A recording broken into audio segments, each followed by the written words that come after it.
Hello, my name is Owen. Today I'll be doing a rapid fire ranking of every single Brandon Sanderson book that I have read. He is by far my favorite fantasy author right now, and maybe my favorite author. I've read more of his books than I have of any other author. I just love how fun and easy of a read they are, while also providing like a certain layer of depth that's just like heartwarming, and it's badass, and it's a lot of fun.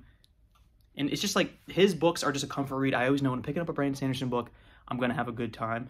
So these rankings, like, I don't dislike any of his books, but some of them stuck with me more than others, which means that I guess maybe I didn't really like them that much. So it really goes from books that didn't stick with me to books that like I adore and I can't stop thinking about.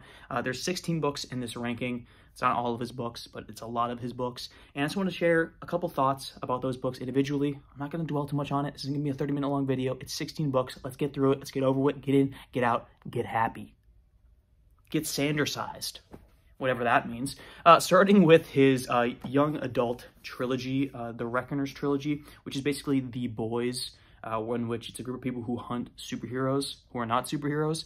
But it's kind of like a Brandon Sanderson twist on like magic systems and like how the powers work and how they're gained and stuff like that. I won't spoil it, but it's unique. It's a lot of fun. But the number 16 in my ranking is the finale of this trilogy, Calamity. I really liked this series. However, I could not tell you what happened in the finale or how it ended, which is a shame, because also the 15th ranked book is the one before that, the sequel, Firefight. I remember who Firefight is and the twist involving that character. Any other plot points, don't really remember. So those are my last two ranking. I do recommend the trilogy though, because I think it's a lot of fun. I just don't remember the specific plot points. But also I read it many years ago. Take with that what you will. Take with that information, extrapolate. Information sounds interesting, you should read it. But it didn't stick with me. Going to my number 14, we have the sequel of the Era 2 of Mistborn, Shadows of Self. So this is the second Wax and Wayne book. I read this book twice, the second time being over last summer, and I do remember the plot, I do remember what happens, I just don't remember loving anything that happened. It's very like Law and Order, criminal, like you know what I mean, like crime of the week. That's what it very much felt like to me. And the first book felt like that too, but also that book had the benefit of like being the first in introducing a new era of Mistborn. I really like the characters. I really like Wax and Wayne. I just think the story is okay. I love the characters. The story is just fine. And I didn't really buy Wayne's tragic backstory or his like emotional development. Didn't buy it really that much. And that's like really what this book is about. So it's my least favorite of the Era 2 of Mistborn. And it's my number 14 Brandon Sanderson book. Unfortunately, the next one, number 13, is the sequel to that, the third book in the Wax and Wayne trilogy, The Bands of Mourning. I like what this did to the overall world of the Cosmere. However, I don't think the plots in the second era of Mistborn are overall that strong. I don't find them that engaging. I think I prefer his fantasy plotting. I just think he's a little bit stronger because the YA trilogy, like The Reckoners, isn't fantasy either. And it's kind of like a running trend that all my lower ranked books are the ones that aren't fantasy for the most part. It's just like, I love the characters again, and I like the guns and how that adapts to the magic system, but like the reveal at the end, yeah, it's cool with the character who we thought was something, but he's actually something else. If you know, you know. If you don't, then read 7 books to find out, I guess. Whatever. I like the books, though. Don't get me wrong. I sound negative right now, but I have to be negative because it's the end of the list, right? Because it only gets better from here. The next book we have, I think it's a book that's actually underrated. So I was talking a lot of crap on the lower 4 books, but my number 13, right? 16, 15, 14, 13. My number 12 book is Elantris. I think this is a very underrated Brandon Sanderson book. It's actually his first book, I believe, that he published, and I thought the story was fun. And I understand where people are coming from, where like some of his characterizations aren't as strong as they are now. And I do think the characters, or some of the characters, are his weakest. But like Hrathen and his like vengeful arc, he's a great character. No one talks about him enough. He's like anti-hero, or not even anti-hero, more like anti-villain. He's just a cool guy. And I don't remember the main character's name, which is why it's so low on the list, because I feel like that should be important. But it was cool, like when he like turned into like a zombie. I think he got longer or taller or something like that. It was interesting. It was kind of like a zombie fantasy, almost, but except they could like draw things in the air. I don't know. I liked it, though. I think it's underrated, even though I don't remember the main character's name. It's yin and yang, all right? Moving on, next book on the list, number 11, we have the first book in the Wax and Wayne Era 2 Mistborn, The Alloy of Law. Like I said earlier, this book does suffer from like kind of like crime of the week, like not really big stakes, and this book's a lot of fun, and that's why it's like towards the middle of my pack. I really like this book. I think it's a great introduction to an Era 2. Era 2, obviously, as you can see by the rankings, isn't as strong as the original Mistborn trilogy. However, what it does with the magic system and reinvents itself is my favorite part of Era 2, and it makes me excited for Era 3, based alone like on what Brandon Sanderson does with updating his magic system with like new technology and stuff like that. That was my favorite part of this book. And also introducing characters I like. Wax and Wayne, I like. I gotta say it over and over and over again. I feel like I'm hating on these books too much. I don't dislike these books. But that's my number 11. Number 10, we have, you guessed it, The Lost Metal, the one that just came out a couple months ago, the finale of the Wax and Wayne saga. This is the best one of the series. I think the plot was the most engaging for me. It definitely had the highest stakes, and it brought in a lot of like Cosmere, wider universe stuff into it, which like I'm not super bought into like the Cosmere connectedness, especially since the characters that they brought in weren't ones that I was super familiar with, or at least maybe if I met them, I don't remember them or like what they do. So that didn't really like give me like the hype, like Marvel, like, oh my God, it's like Doctor Strange. Like I didn't get that vibe from it, but I'm also not that bought into the wider universe thing. I enjoy the books as they come. I'm a simple man.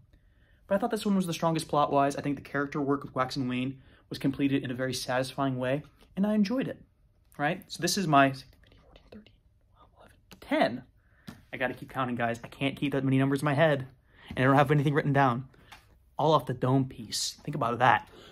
Number 9, we have the finale of the original Mistborn trilogy, The Hero of Ages. Oh, the ending. The ending. I'm not going to say what emotion it emits in case you haven't read it yet, but it's a strong one. And it's not a negative one. It's just a strong one. But if you know, you know. If you don't know, then you got to read 3 books, not 7. This is the finale. I really liked the ending, as I said, but I just think that like Mistborn is at its best when it's a little bit more contained, which is kind of like the antithesis to Era 2, which as I said was too contained almost. But I think I liked it better when they were in the city, jumping around rooftops. This one kind of got like way wider scale, like she's like running across fields, fighting whole armies. It just loses me a little bit. It loses me a little bit. I liked the plot. I liked what happened. It lost me a little bit, though. In terms of the quality of the first 2 books. That's why it's where it is. The next book we have on our list is the only one I don't have a physical copy of, but it is Warbreaker. I compare it to Elantris because it's the other standalone that I've read, but this book, cool characters, very, very fun, innovative magic system, Brandon Sanderson staples, and also I think the plot was like one of the most surprising in terms of like twists. Like the ending, I remember being hit. Like I don't remember like which one hit me the hardest, but there's like 3 or maybe even 4 plot twists where I'm like, what? Really? And like Brandon Sanderson always does this thing where like his last like 100 pages like hit you with like a barrage. But I remember being more surprised by these twists than like any of the other ones. And maybe it's because I wasn't paying attention that closely. But I really enjoyed this book, so I think I was. And even the twist in the middle with the people who you think are one thing but actually are another thing, or actually they say they're the one thing and then the character doesn't believe them, but then they are that thing. If you know, you know. If you don't know, read the one book. Rule of 3. That's the 3rd time I'll make that joke. It's the last time I'll make that joke. It's a comedy tip for you. I give those out for free. But yeah, I really liked Warbreaker. It's my favorite standalone, and hopefully he writes a sequel one day. Because I know he's writing Elantris sequels, but Warbreaker sequels, where you at? Right? So that's Warbreaker. Next book on the list, I've given up counting, by the way. We have the 2nd book in the Mistborn trilogy, The Well of Ascension. This is where we start getting to like the tier where Owen likes a lot. Well of Ascension, I think, was a very good sequel to like a near perfect book of Mistborn. It raised the stakes, introduces new aspects of the world. The only thing that holds it back is the character of Elend's brother. I think, in retrospect, kind of a dumb character. I like what the character did to Vin and like Elend too. I don't like how they were like introduced, like it's like, oh, it's an evil twin brother, and I don't even know if I don't think they were twins, but like evil brother comes back, tries to like steal his life. Like it felt out of place for me. And that's like the main thing I think about when I think about this book, which is my least favorite part. But even though the rest of the book is good, it pulls it down for me. Unfortunate for that book, because it's a good book. And I don't even hate that character. I just think it's weird. I think it's a weird choice. Anybody else agree? It was a weird choice to bring in like a crazy brother that wasn't in the first book or mentioned at all. Or maybe they were mentioned, I just wasn't reading closely. That could also be the case. But it's my next book on the list. The one after that, we have the appearance of the Goated series. Rhythm of War, the Stormlight Archive. This is the newest one of that. Came out last year, I believe. I think it's pretty common opinion that this is the worst of the Stormlight Archive. I got no problems with those. Some people actually dislike this book. It is very, very long. However, I did find myself, compared to the other Stormlight Archive books, less engaged in the plot because of its like implications. Like I always felt like Stormlight Archive had did a good job of like building stakes, like either locally or like bigger scale. I just felt like a lot of the actions that were being taken in this book, I'm like, okay, but where's it leading though? Like Kaladin's trapped in like the tower. So like best case, like the only thing that could happen is that he lives or dies. Like wider stakes, like I was kind of confused there. And also like more of the science stuff is kind of lost on me because I'm a fool. But I did like Navani trying to explain it to me. But I don't know. And also like just like the, I don't know, the fused, I don't really like them that much. I don't think they're that cool. I get that like some of them are kooky and crazy, or most of them are. I just don't really like them that much. And I don't find them that engaging as villains. Odium, however, I like that one. I like that evil guy. Me, a big fan of Odium. Good villain. Okay, that's my analysis. You asked for it and you got it. Next on the list, we got a throwback. If I throwback, I mean throwback to the beginning of my rankings, which is actually the end of my rankings. Steelheart, the first book in the Reckoner's trilogy. This is the first Brandon Sanderson book that I read before I even knew Brandon Sanderson was Brandon Sanderson, because I read Mistborn later, and I'm like, wait a minute, that name sounds familiar. I love this book. At the time, The Boys didn't exist in my world. The show wasn't out. The comics were going, surely. So the idea of like bad superheroes was like, it was a novel idea for me. And I read this book. I thought it was unique. I thought it was fun. It was my first introduction to like Brandon Sanderson characters. This is a great YA book. It's a lot of fun. And it really like, you should check it out. It's like killing superheroes, but like in a unique way. And the superpowers like work in a Brandon Sanderson unique way as well.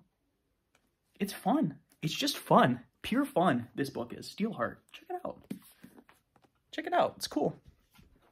Next on the list. Need to catch my breath there.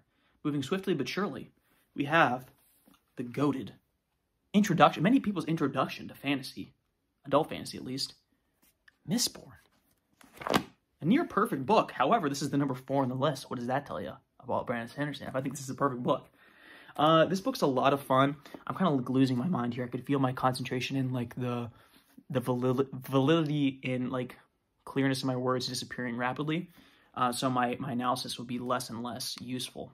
However, Mistborn, perfect introduction to fantasy because it really just like it introduces the world quick. Scadrial.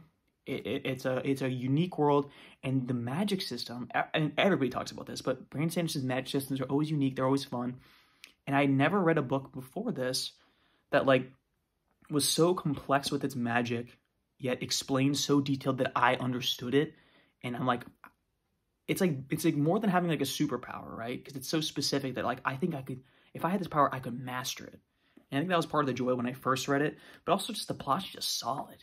Because you're following a protagonist who has her own flaws and her own like demons to fight through, and she's like thrown into like this heist crew, which I love a heist, and they're just like a motley crew of individuals, and she holds her own against like this cast of characters, and like even like the romance plot, which I didn't think I liked that much at the time. I was bought into it. Ellen's a great love interest. He's not like useless. Like, I mean, compared to Ben, he's kind of useless. But, like, as a character, I enjoyed him. I didn't find him, like a drag on her character. If anything, he added to her character. So she's a great protagonist. Obviously, Kelsey A, the legend. One of, like, probably the most goated fantasy characters of all time. Everybody talks about this book, but it's great. So if you haven't read it, then, like, what are you doing? Why are you watching this video? Because you definitely have heard of this book, at least. And you definitely heard to read it. So you're a fool if you got this far into the 15 minutes into the video. You haven't read Mistborn or heard of Mistborn? Come on. Get out of here. Get out of here. What are you even doing here anymore? I'm kidding. Please stay. Please. Please. Moving on. Number three top Brandon Sanderson book, we have The Way of Kings, the first book in the Stormlight archive. I was scared to read this book because this was the first, as Mistborn was the first introduction into adult fantasy, this was the first introduction into, like, hardcore, intense, detailed fantasy. I read, like, the first book of Lord of the Rings, like, nothing much else, didn't read any big series, and everyone's like, this is a behemoth. I'm like, there's only 3 books at the time I started. There are only 3 books. How bad could it be? And I got this paperback. Yikes. However, while it is long, and there's a lot of, like, world building that, like, took me a while, Brandon Sanderson has a way of, like, conveying information in a simple enough way, which I think is a criticism some people that, like, he doesn't really provide, like, depth that some fantasy authors do, but it's a way that's so accessible for you to understand this world and allow you to enjoy it a lot faster than I think other fantasy books set up. A lot of more, like, maybe, like, classic fantasy sets up worlds and stuff like that. The world building is there and it's unique, but it's secondary to the characters and the plot. It's very action movie-esque, but it is detailed. There is a story in here. There is emotional moments. It's a lot of fun, and it was a great introduction to, like, hard, complex, intense fantasy, and I love it for that. And I gotta reread it, especially before that new book comes out in, like, a year or 2 or whatever it's supposed to come out. So listen, there's only 2 books left. You already know I read the last Rhythm of War. This is the first one, so guess what the next 2 are. But guess what the order is? I bet you don't know. Unless maybe you do. My second favorite Brandon Sanderson book is Oathbringer. This is the 3rd book in the Stormlight Archive series. I think this one builds on the others in a lot of ways. I think its POV flashbacks with Dalinar are the strongest in the series. I think his flashbacks were by far the most engaging of any other flashback character. The plot, other than that, I don't really remember much. And that's surprising, because it's my number 2. But I do remember that they go into the city and then something happens. A betrayal of sorts. Sad. I remember that. That's very vivid in my head. And I remember the flashbacks. But the flashbacks stick so hard and how they tie into, like, the overall theme of the book. And Dalinar as a character and, like, him trying to unite the cities. It gives me chills just thinking about it. Because I think that ending with a twist I was talking about and, like, the POVs, they carry this book. They carry this book, and I love it so much. However, it's not my favorite book, because my favorite Brandon Sanderson book, and I've talked about this before, it's my favorite fantasy book of all time, The Words of Radiance. It is Way of Kings, but, like, with the benefit of already knowing the characters and understanding at least a base level of the world, and it's fantastic. Honor is dead, but I could see... Listen, I'm taking you on a tour. So, this is my childhood home, right? I'm home for break from school. This couch was facing this couch was in this direction when I first read it. I just want this to make. I'm setting the scene, right? So there's a scene in this book where they're, like, in a gladiator-esque fight, and a character, Kaladin, says the line, "Honor is dead, but I'll see what I can do." And then he does something really cool. Oh boy, it spun around on me. When that happened, I was sitting right there. I stood up like this, and I took a walk. This is not a joke either. I took a walk all the way back here, and I did a lap around the entire basement. I put the book down first, but I had to take a lap because I was filled with such endorphins, such energy. You didn't really need to know that, but it's the most intense experience I've ever had reading a book, adrenaline-wise. So it's got to be number 1. What else does that? I've never watched a movie where I go, what? I mean, maybe I've done that, but, like, having to take a lap, though, that's a little bit intense.